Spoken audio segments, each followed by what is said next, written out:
اللہ وبرکاتہ۔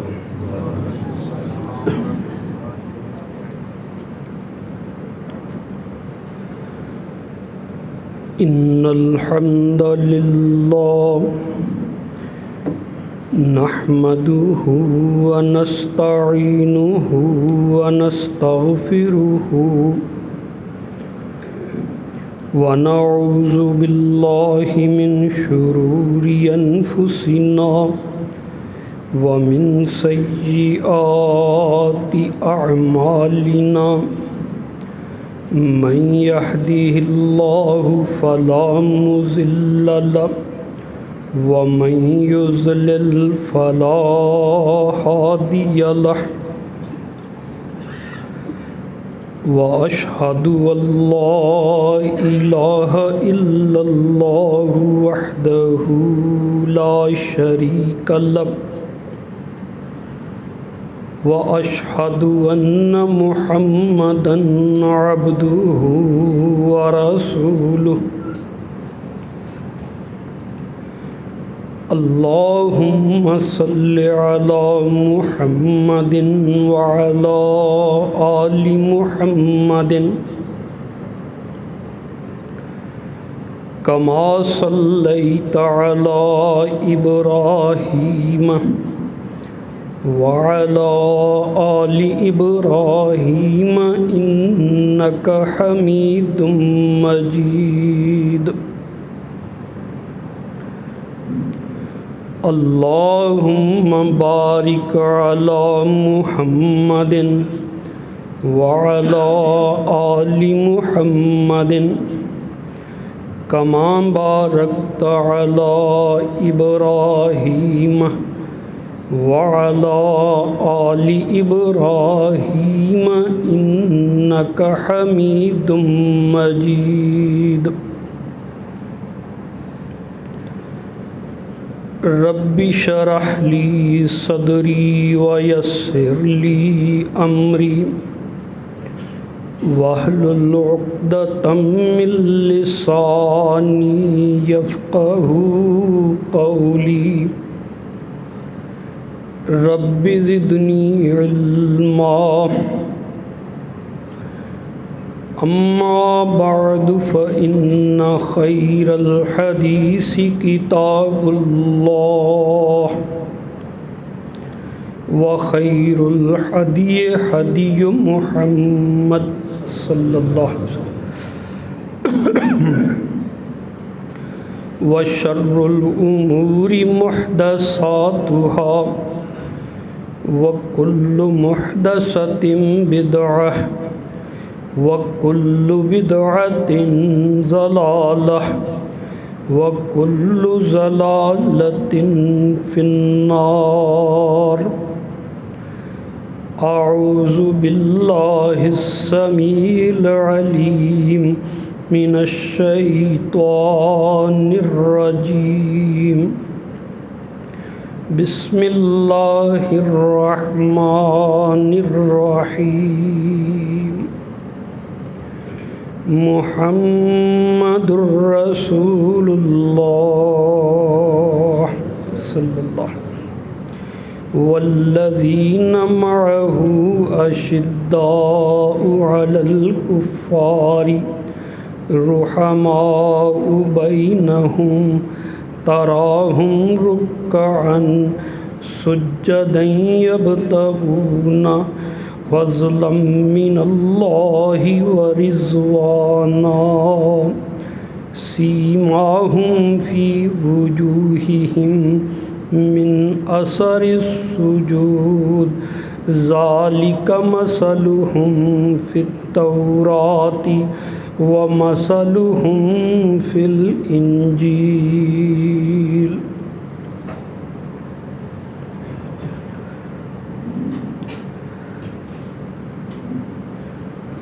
کبریائی بلندی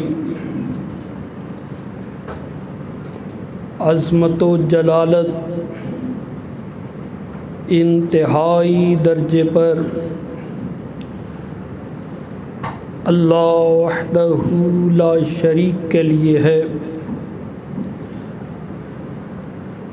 مخلوقات کی ذمہ داری اللہ کے سامنے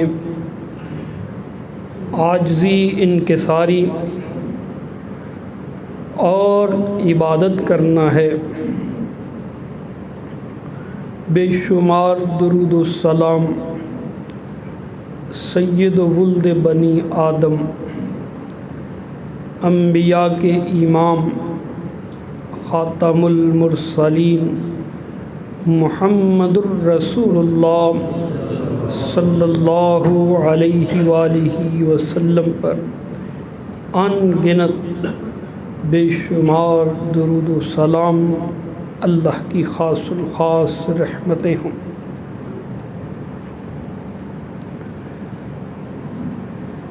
اللہ کریم نے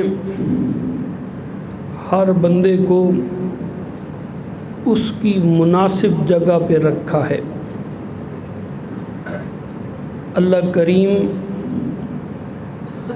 عزتوں کے فیصلے کرتا ہے، جو جس لائق ہوتا ہے اللہ کریم اس کو وہ مقام عطا فرما دیتا ہے۔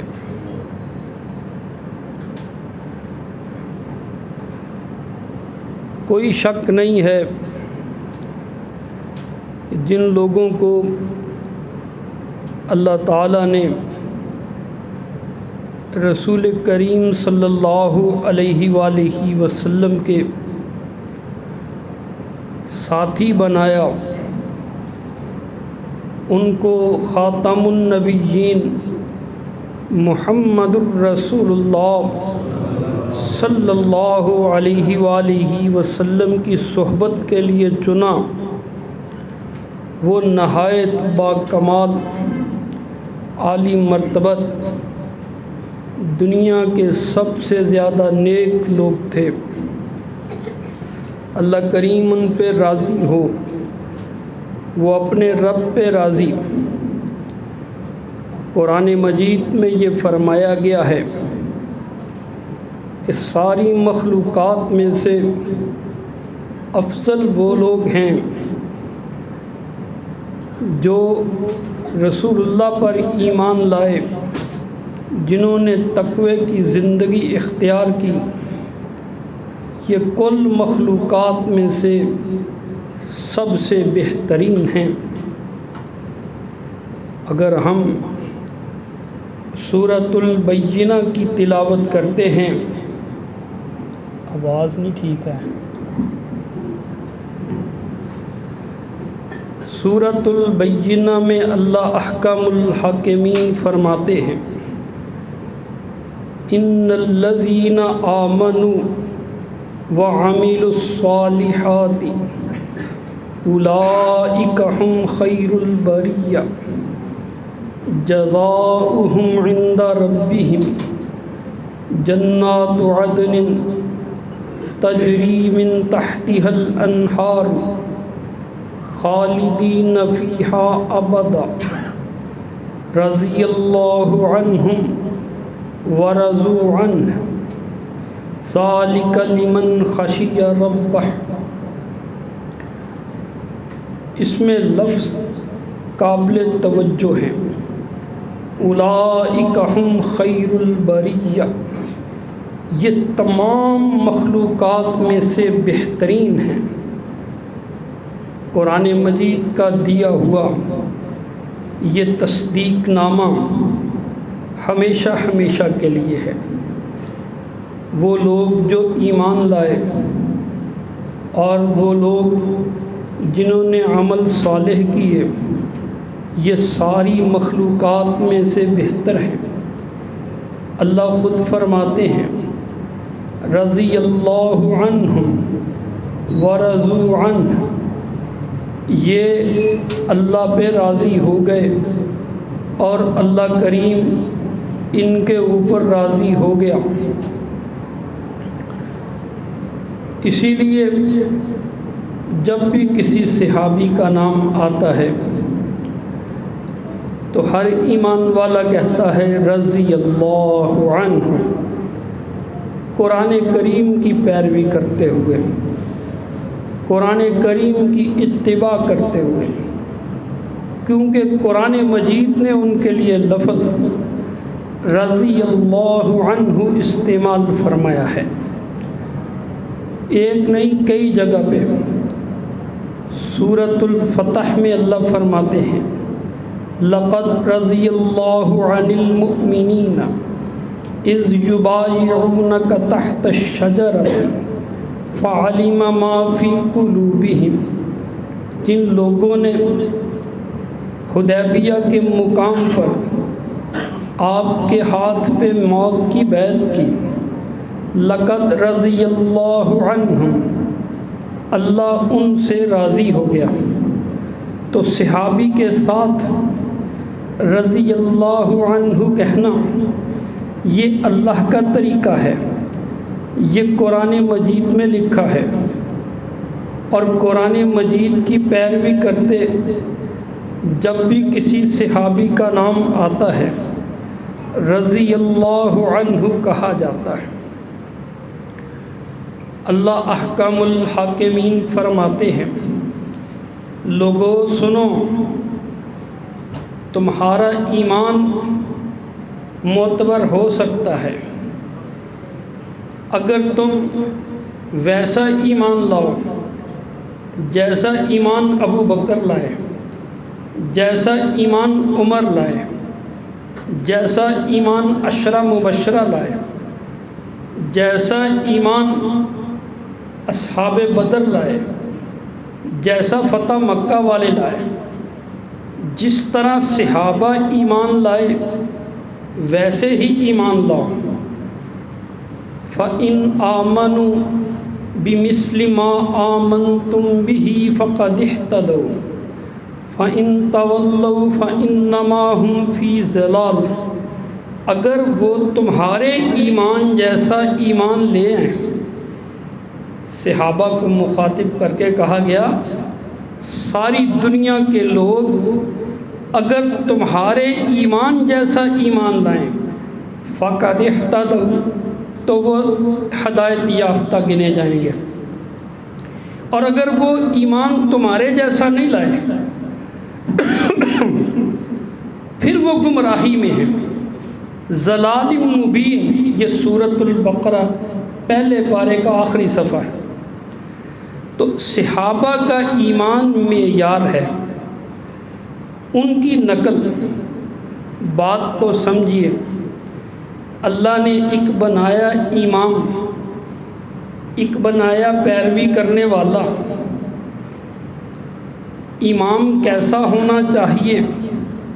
وہ اللہ نے محمد رسول اللہ کو بنایا صلی اللہ علیہ وسلم، وہ ایسا ہونا چاہیے، اور امام کے اشارے پہ حکم کی تعمیل کیسی کرنی چاہیے، وہ انداز اللہ نے ابو بکر کو عطا فرمایا، وہ عمر عثمان کو عطا فرمایا، وہ صحابہ کو عطا فرمایا۔ تو جس طرح رسول کریم صلی اللہ علیہ وسلم کی سنت ہے، اس سنت پر عمل کر کے دکھانا، صحابہ کی طرح دکھانا ہے تو ایمان ہے۔ اگر صحابہ کی طرح نہیں ہے اللہ اکبر تو پھر ایمان بھی نہیں ہے۔ صحابہ میں کیا چیز تھی؟ خلوص تھا، اللہ کا تقوی تھا، خشیت الہی تھی، وہ دلوں سے مخلص تھے، نیتوں کے پاک تھے، اور یہی چیز اللہ کے ہاں پسندیدہ ہے۔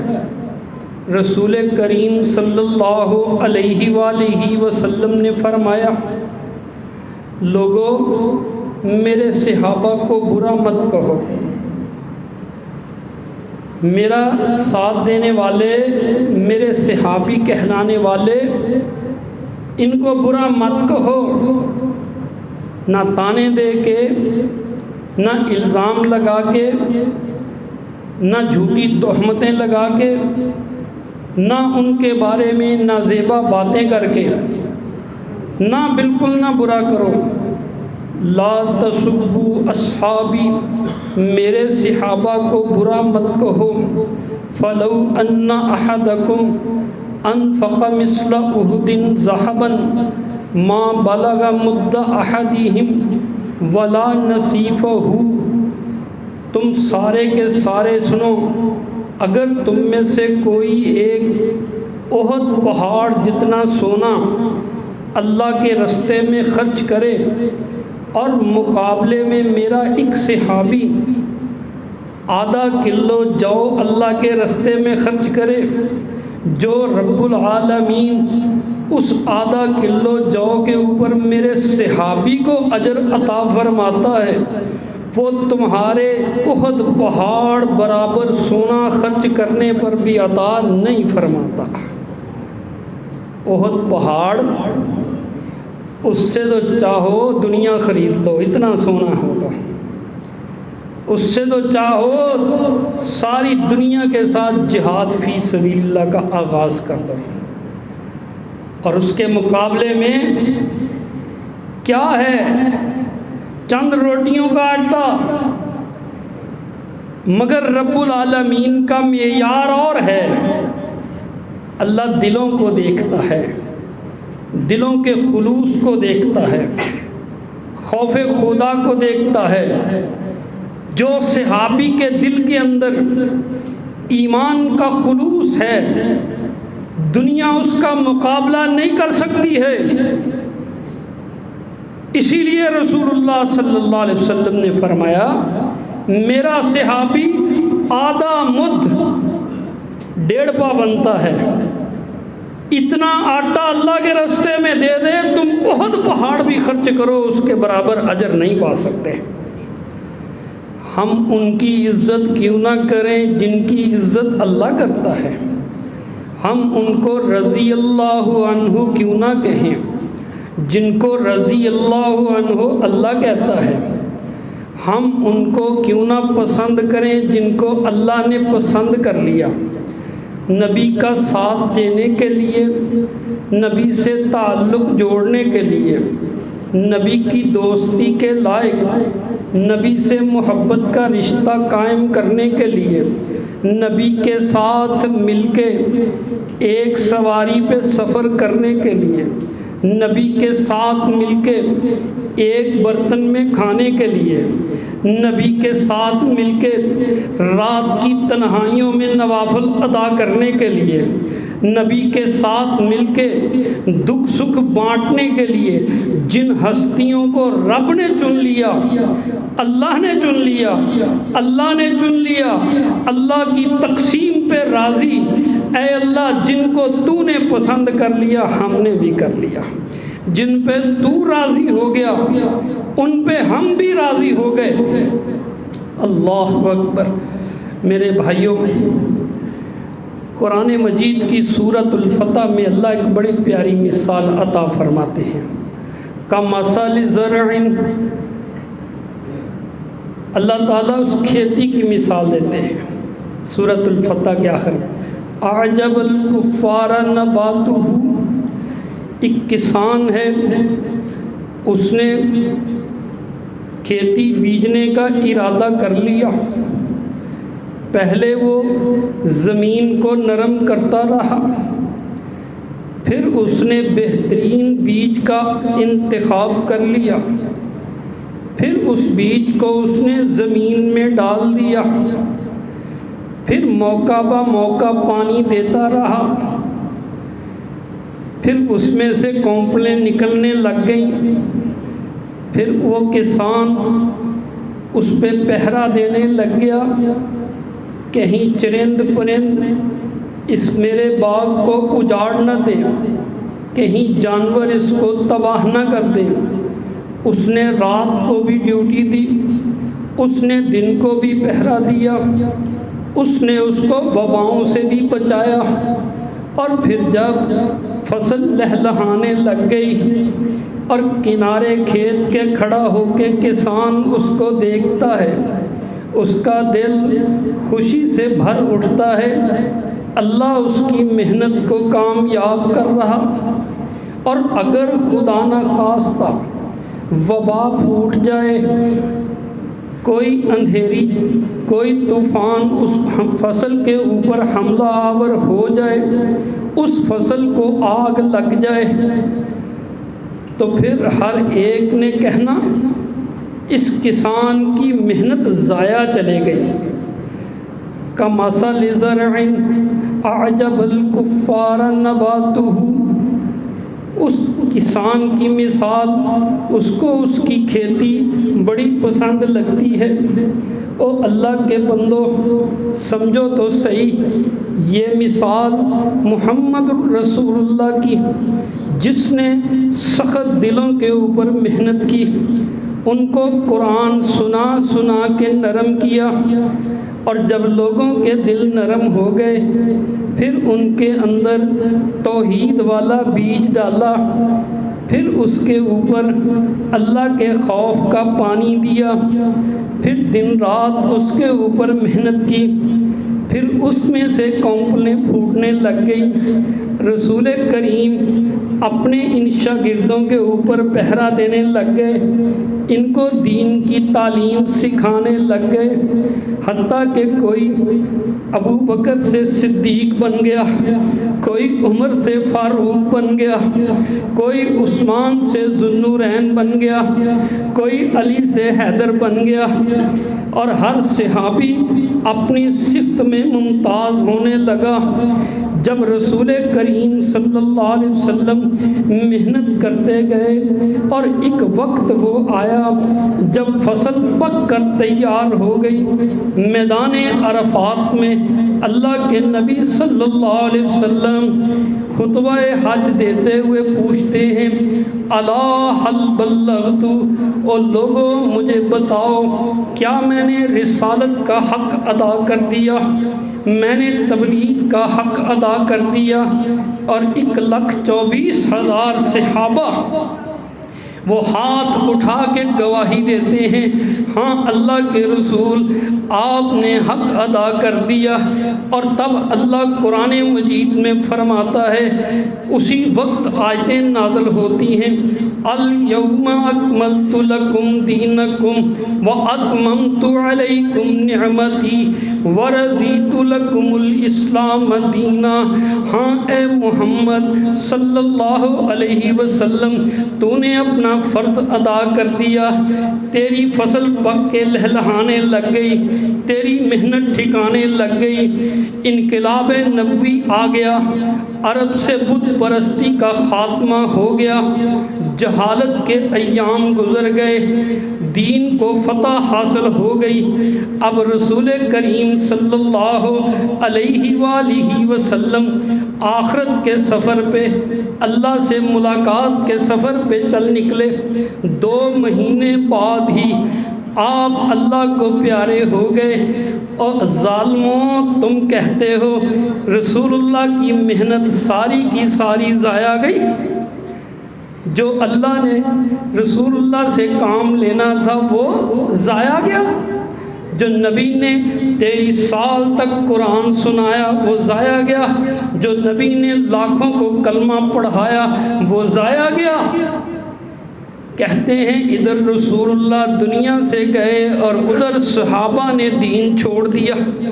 استغفر اللہ، استغفر اللہ۔ میں تو ایک استاد ہوں، مجھے تو یہ پتہ ہے، میرے سارے شاگرد فیل ہو جائیں تو میری جواب طلبی ہوتی ہے، میری جواب طلبی ہوتی ہے کہ جناب پڑھایا کیا ہے، ان کو سکھایا کیا ہے۔ کوئی فیل ہو جائے سارے ہی فیل، اور پھر آپ نکمے ہو، اور جب نبی کو تم یہ کہتے ہو کہ سارے صحابہ فیل ہو گئے، سارے دین چھوڑ گئے، اور صحابہ پہ نہیں، تم نبی کی محنت پہ اعتراض کرتے ہو، نبی کے کردار پہ اعتراض کرتے ہو، نبی کی تبلیغ پہ طعنے دیتے ہو، نبی کی محنت کو ضائع کرتے ہو، یہ نبی کے اوپر اعتراض ہے۔ اللہ اکبر۔ آج کل نتیجے آ رہے ہیں نا، ہاں جی، نتیجہ آتا ہے تو مٹھائیاں بانٹی جاتی ہیں۔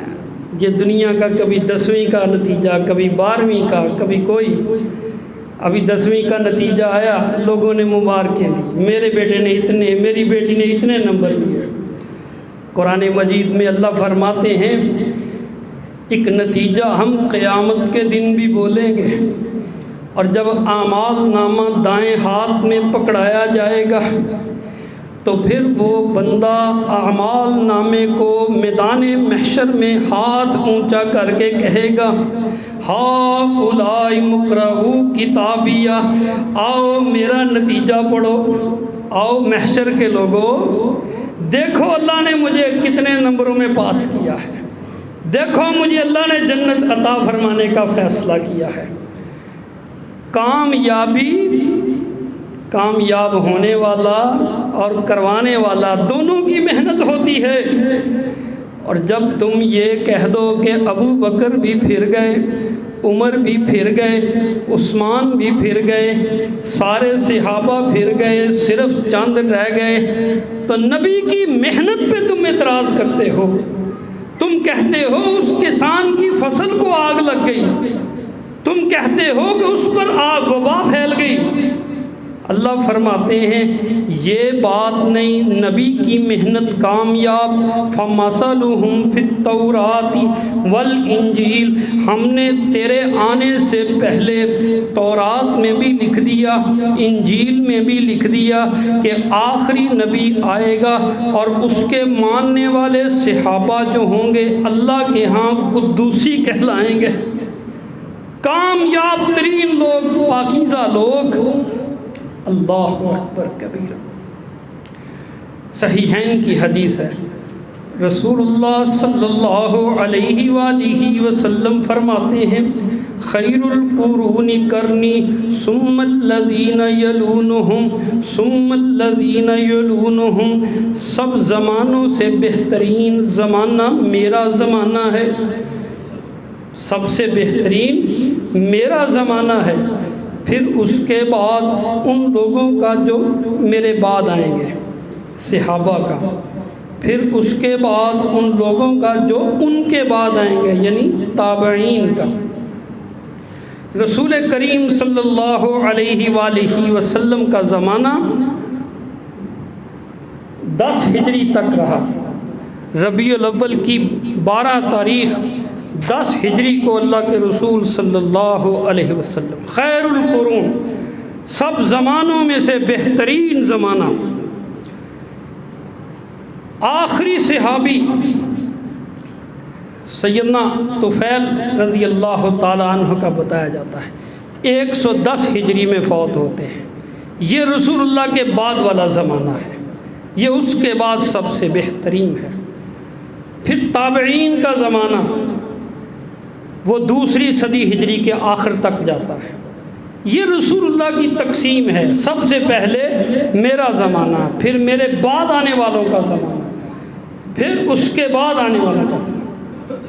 قرآن مجید کا مطالعہ فرمائیے، اللہ احکام الحاکمین فرماتے ہیں وَكَذَلِكَ جَعَلْنَاكُمْ أُمَّةً وَسَطًا لِتَكُونُوا شُهَدَاءَ عَلَى النَّاسِ وَيَكُونَ الرَّسُولُ عَلَيْكُمْ شَهِيدًا۔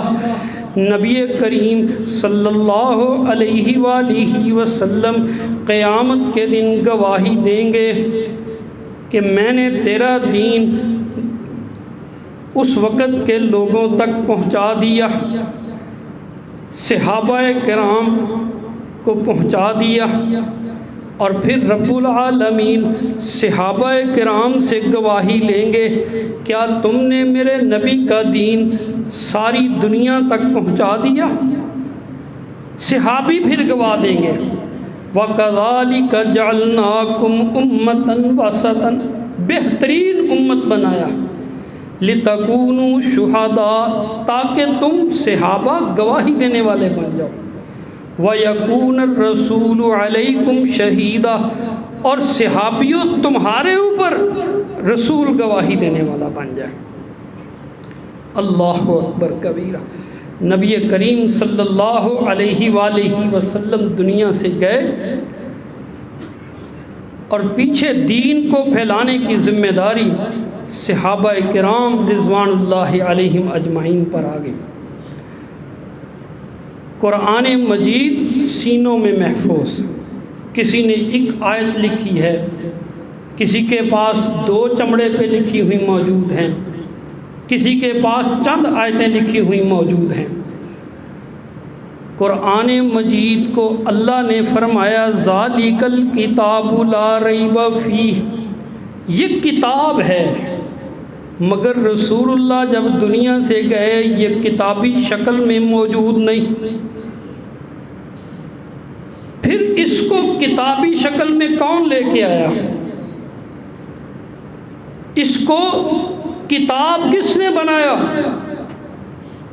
جناب عمر رضی اللہ تعالی عنہ جناب ابو بکر سے کہتے ہیں حافظ لوگ شہید ہونے لگ گئے جنگوں میں زیادہ، آپ اس قرآن کو کتابی شکل میں محفوظ فرما دیجئے۔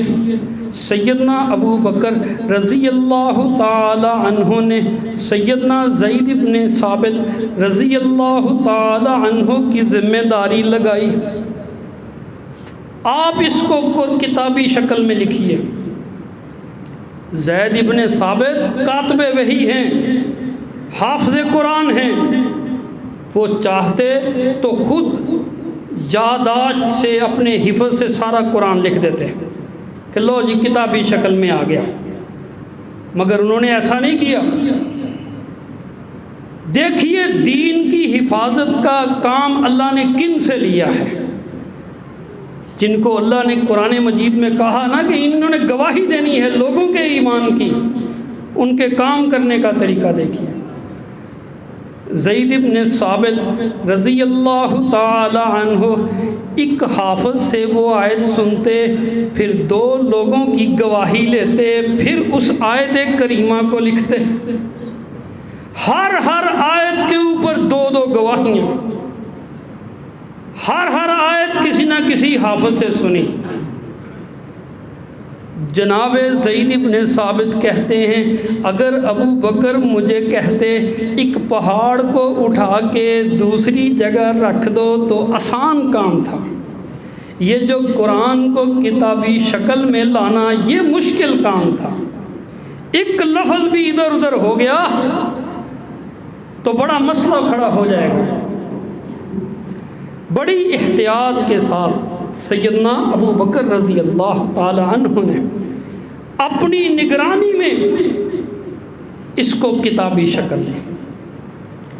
جناب ابو بکر رضی اللہ عنہ نے ایک پورا صندوق بھر گیا قرآن کریم، کاغذ تو تھا نہیں، چمڑے کے اوپر لکھا گیا۔ جناب ابو بکر گئے تو یہ صندوق عمر فاروق رضی اللہ تعالیٰ عنہ کی حفاظت میں آ گیا۔ عمر فاروق گئے تو ان کی بیٹی سیدہ حفصہ رضی اللہ تعالیٰ عنہ اس کی نگران بن گئی۔ اس کے بعد جناب عثمان نے اس کی کاپیاں نقل کر کے 7 کاپیاں بنا کے دنیا کے 7 کونوں میں بھیج دیں، اور وہاں ہر ایک کو کہا اس جیسے قرآن تم بھی لکھ لو۔ دین کی حفاظت کا کام اللہ نے صحابہ سے لیا، قرآن مجید اس طرح ہم تک پہنچا۔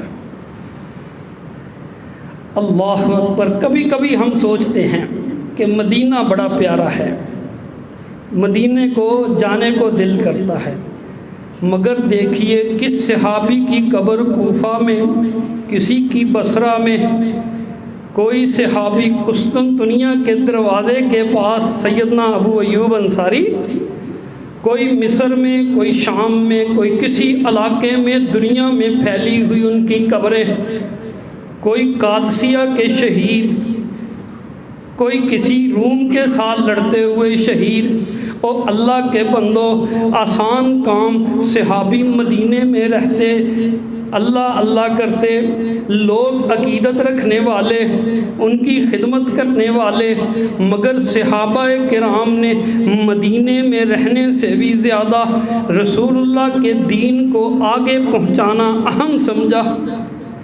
کوئی تفسیر پڑھانے نکل گیا، کوئی حدیث پڑھانے نکل گیا، کوئی جہاد کرنے نکل گیا، کوئی تبلیغ کرنے نکل گیا۔ کسی نے جا کے عبداللہ ابن مسعود نے کوفہ میں اپنا درس حدیث کا حلقہ بنا لیا، کوئی ابن عباس کے شاگردوں نے جا کے مکے میں اپنا مرکز قائم کر لیا، کسی نے جا کے مصر میں جا کے اپنا ٹھکانہ بنا لیا۔ زندگیاں وقف کر دیں ان لوگوں نے، جہاد کرتے ہوئے اور جانیں دیتے ہوئے، نبی کا دین پھیلاتے ہوئے، قرآن لوگوں کو سمجھاتے ہوئے، اور گھر سے بے گھر، کبھی مکے سے نکلے، کبھی مدینے سے نکلے، کبھی دنیا میں پھر گئے، آخر دم تک شہید ہو گئے دین کی خدمت کرتے کرتے۔ اور تم کہتے ہو کہ یہ دین سے پھر گئے، اور ہمیں تو دین پہنچا ہی ان کی وجہ سے ہے، ہمارے پاس تو دین پہنچا ہی ان کی وجہ سے ہے۔ اللہ اکبر۔ سیدنا ابو ہریرہ رضی اللہ تعالی عنہ، ان کے بارے میں مشہور ہو گیا کہ بڑی حدیثیں بیان کرتے ہیں۔ مدینے کا گورنر تھا مروان ابن حکم، اس نے کہا میں امتحان لوں گا۔ ابو ہریرہ ایسے ہی بیان کرتا رہتا ہے۔ پردے کے پیچھے اس نے کاتب کو بٹھایا، جناب ابو ہریرہ سے حدیثیں اور سنائیے استاد محترم، اور پیچھے کاتب بیٹھا لکھ رہا ہے۔ سیدنا ابو ہریرہ کو نہیں معلوم، لکھتا ہی گیا، کتاب بھر دی۔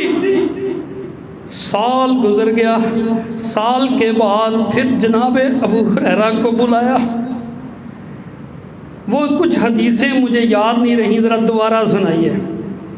امتحان، امام بخاری کا بھی امتحان ہوا، ابو ہریرہ کا بھی امتحان۔ دوبارہ حدیثیں لکھی گئیں، جب ان کو پچھلی لکھی ہوئی سے ملا کے دیکھا، ایک لفظ کا فرق نہیں نکلا۔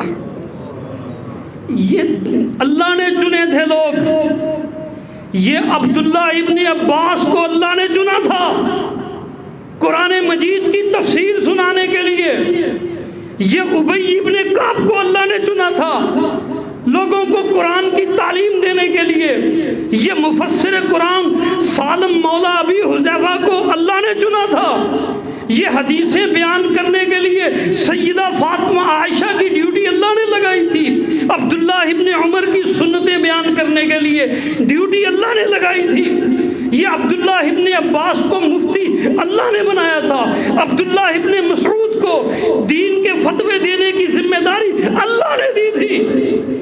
یہ اللہ کے مقرر کردہ بندے درویش تھے، نہ کوئی انہوں نے عہدے لیے، نہ انہوں نے کوئی مراعات لی، نہ ان کو کوئی پروٹوکول ملا، نہ انہوں نے کوئی جائیدادیں بنائی، مگر دنیا کو قرآن کی تعلیم دے گئے، دنیا کو یہ حدیث کا سبق دے گئے، دنیا کے آگے اللہ کے نبی کا دین پھیلا گئے۔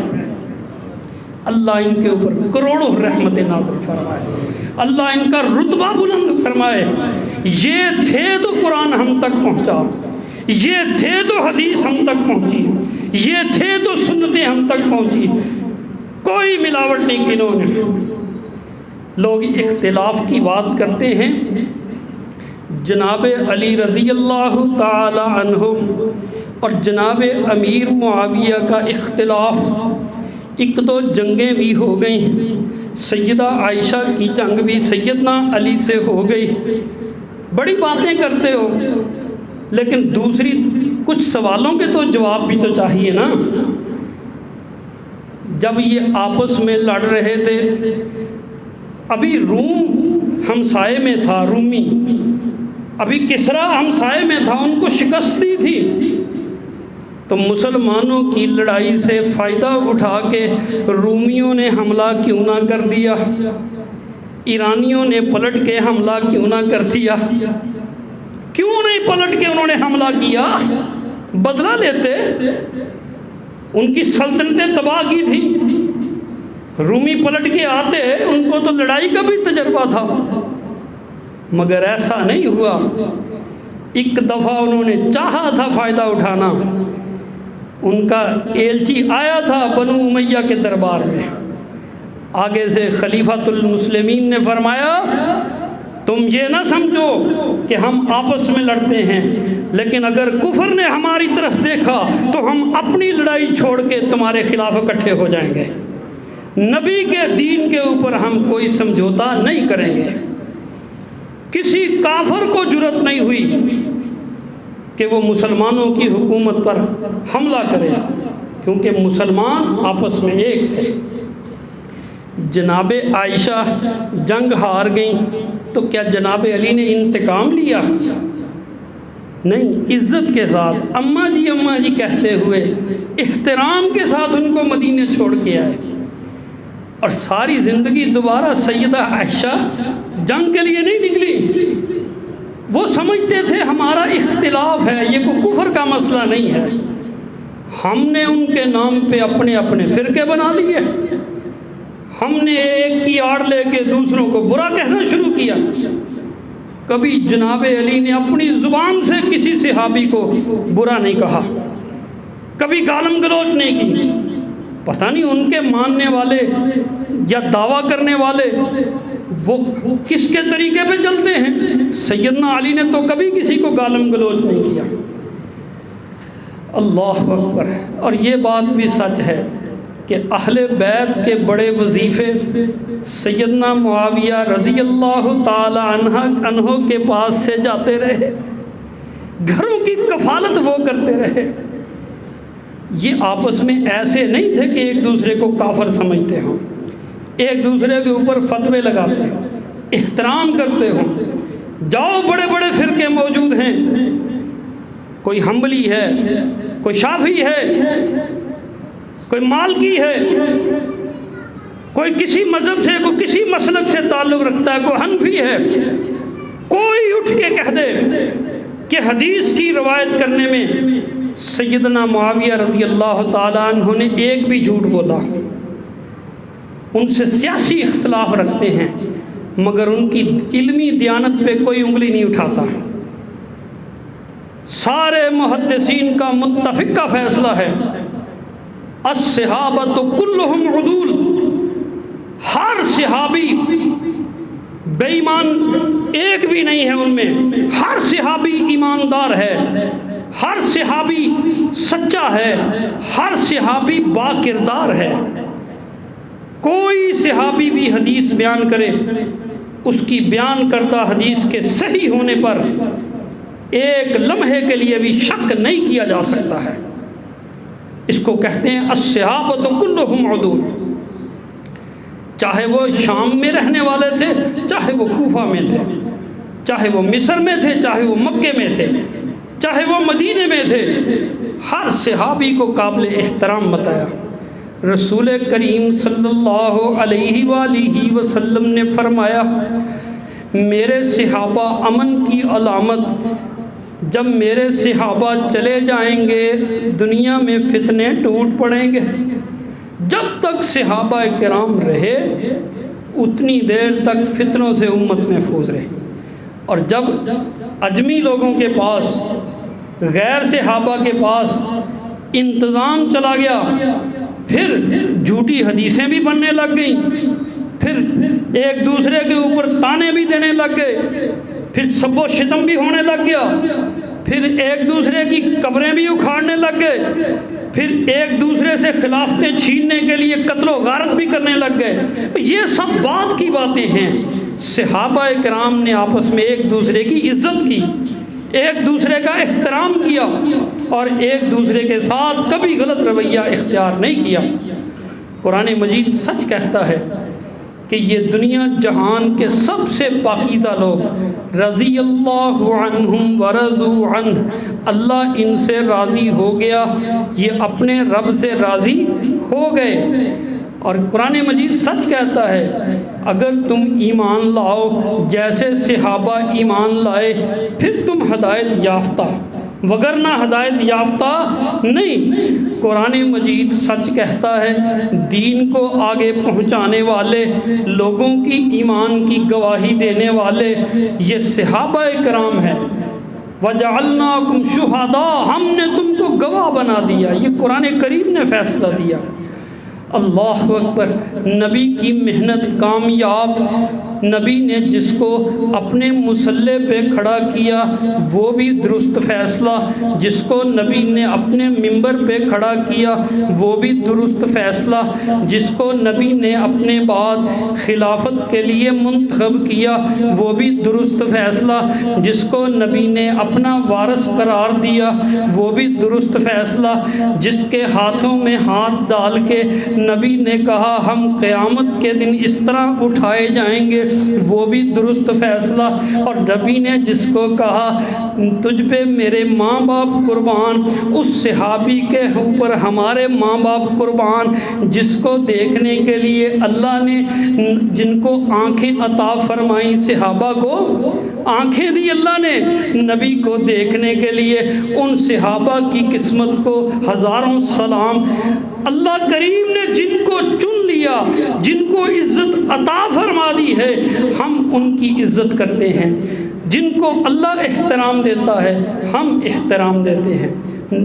اگر آپ قرآن مجید کا مطالعہ فرمائیے تو قرآن مجید میں اللہ تعالیٰ نے یہ واضح طور پہ فرمایا ہے اے نبی تجھ کو بھی اجازت نہیں ہے، اے نبی تجھ کو بھی اجازت نہیں ہے کہ میرے صحابی کی طرف دیکھ کے اپنے ماتھے پہ بل ہی ڈال لے، نہیں تو عبس و تولی پڑھ لیجئے۔ نبی کو بھی کہا یہ تیرے پسندیدہ نہیں ہیں۔